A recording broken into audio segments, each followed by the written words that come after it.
Welcome to Man Does Tech, where I solve the problems you didn't even know you had.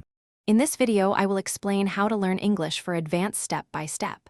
First, assess your weakest skills and set specific goals for vocabulary, grammar, listening, speaking, reading, and writing practice. Build a daily routine with focused 30 to 60-minute sessions, mixing active study and real-world use. Use shadowing, spaced repetition, and error logs to track progress and stay motivated with measurable milestones. Celebrate small wins along the way. Focus on advanced vocabulary and context and prioritize collocations, idioms, and register differences. Practice with native-level articles, podcasts, and lectures, taking notes and summarizing aloud.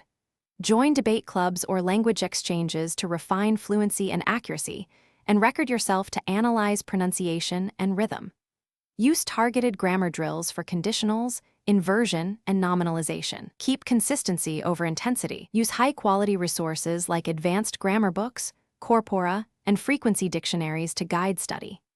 Employ apps for spaced repetition and pronunciation feedback, and curate a personal corpus of written and spoken material for analysis. Set measurable benchmarks like scoring targets, timed speaking tasks, and weekly written essays, and review them monthly to adjust study focus. Regular review helps prioritize gaps and keeps progress steady toward mastery. Thanks for watching. If you found this helpful, don't forget to like and subscribe.